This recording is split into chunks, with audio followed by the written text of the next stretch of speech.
Let's solve this question. The most interesting part in this question is translation, because you will have multiple terms that seem very similar. There's max here, min here, then high and low here. So max, high, they're very similar. Minimum and low are very similar. Then you're going to see more things as you go into the question, greatest and least and everything. So a lot will be about how clear you are with the different terms that are there. So pay attention to that as we solve this question. It talks about a certain location for which we are measuring some data. The data being measured is about temperatures and about precipitation, and this is for what? This is for each month of a certain year. So you'll be able to see all of those months here in the first column, and for each month for this location some data is measured. What is this data? When you read it here, it says table shows normal and extreme, high and low temperatures. This one little phrase has talked about multiple things. See what? There's the normal high temperature, there is the normal low temperature, two things, then extreme high temperature, and then extreme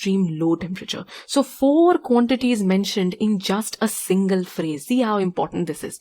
Now I'll try to identify where the table has these 4 first of all. So normal high, I see that here, but not exactly with the word high. Instead, they're using the word max now, but it's still the same thing. So this is the first quantity I have for temperature. I'll just call this T1.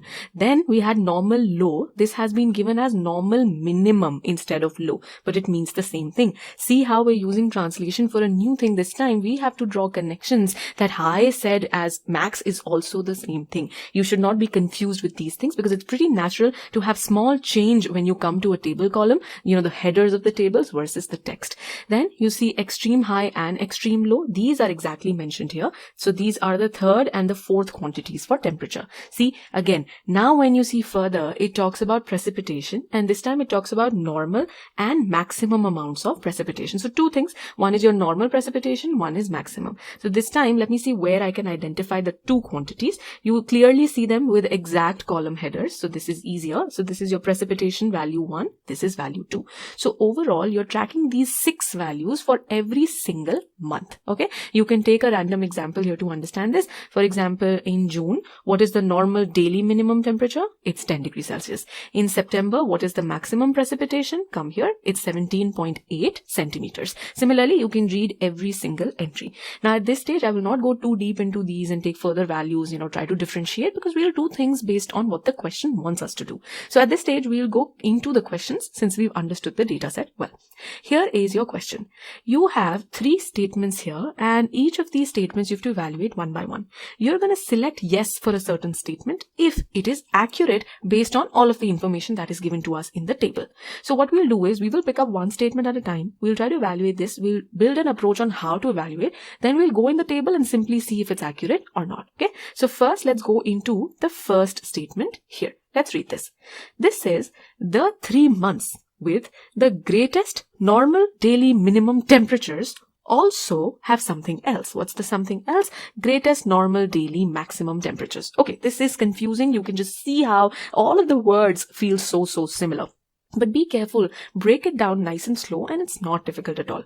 First, we're talking about a certain 3 months. What are these 3 months? These are the ones that have the greatest something, the greatest normal daily minimum temperatures. This I know is an exact column header because we understood all our data sets, so I could identify it nicely. That means I am going to look at the normal daily minimum column, which is for the temperatures. I'm going to look at this and I will sort it. When I sort this, I'm going to get all my values in increasing order. As a result, the ones that we have at the bottom, these will be the 3 months that have the greatest value for this particular parameter, right? These are the ones that will have the greatest normal daily minimum. See how minimum and greatest, these are completely opposite words. Minimum gives you that feeling of being the smallest. Greatest gives you the feeling of being the greatest. Opposite meanings. But because we translated it so clearly, we understood one of these things is about which column I'm looking at. Another is about what I get after I sort. So this way, I identify the 3 months first of all. Then what? The statement says these 3 months also have another thing, which is the normal daily maximum temperature. You know this is another column in your table, so now I have to see whether it's the same 3 months that also have the greatest in normal daily maximum also. So what you will do is you will sort the normal daily maximum also and get these 3 months. If you find that these are the same months both ways, then your answer for this statement will be yes. But if you find that these months are different, even 1 month is different, then your answer will be no. That's it. So simple sorting will give you the answer. We'll take all of this approach to the table where we can really sort and get the answer. Let's go. Perfect, here we are. So first step we know according to our discussion, this was finding the normal daily minimum column and simply sorting it. So normal daily minimum is here. I will sort by this column and I'm done.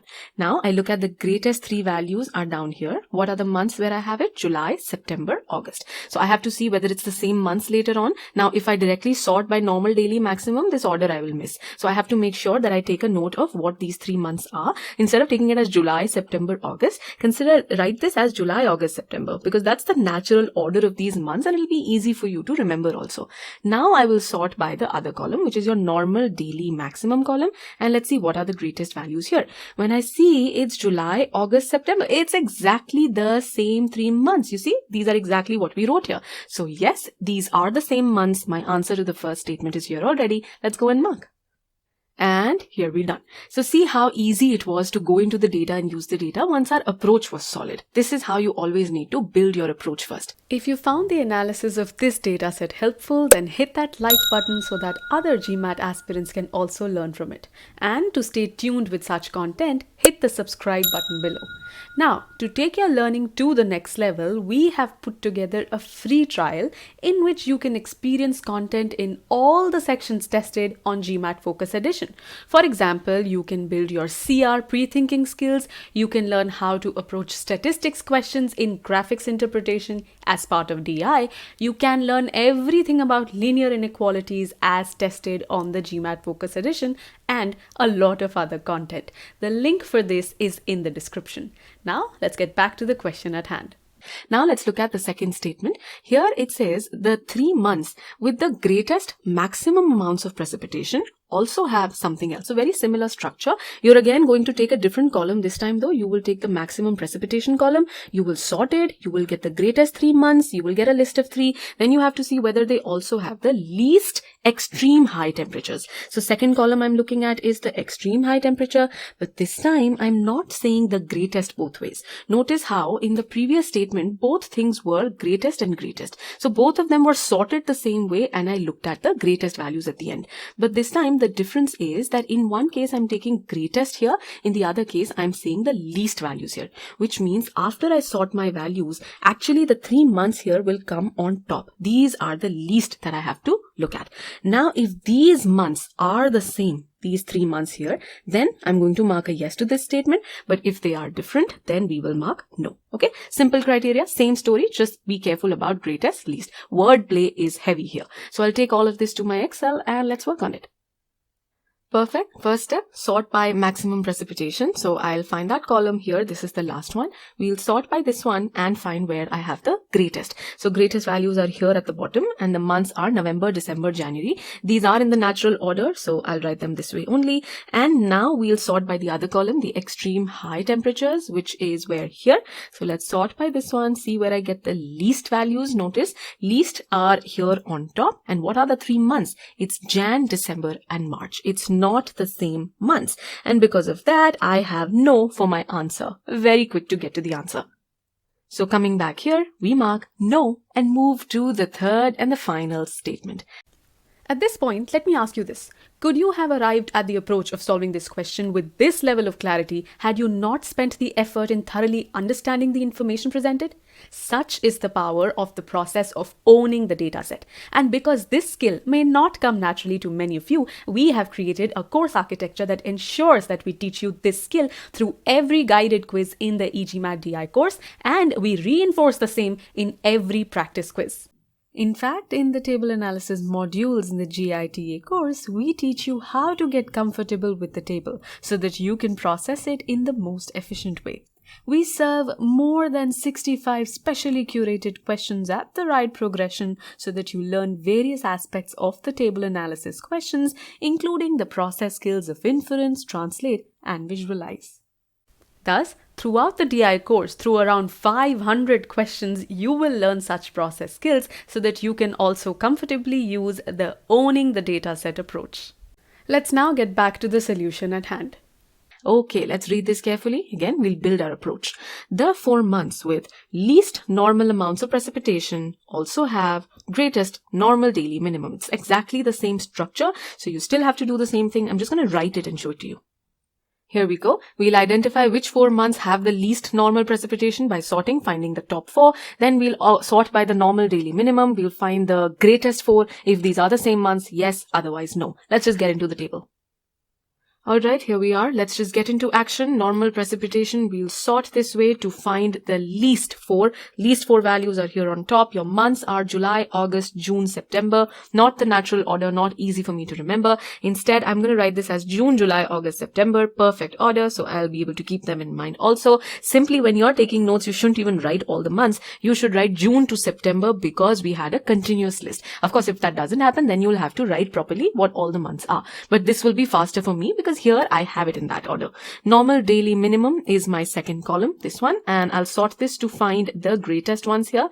And when I do, my greatest 4 months are here: June, July, September, August. So June to September, do I have that? I absolutely do. It's just August, September have been reversed. So yes, it is the same months, and therefore I know my answer here is yes as well.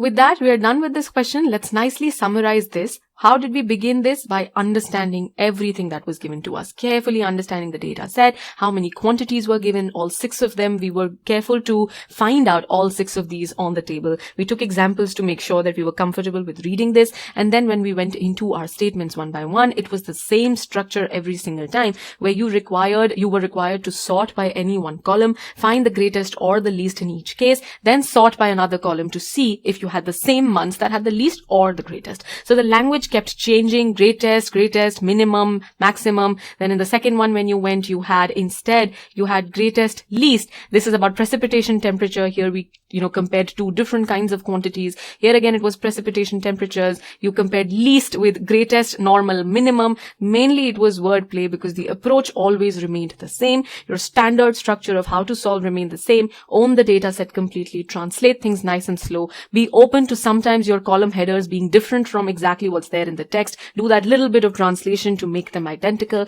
Then when you come to statements, build your approach first, get into the table, and just get your answers.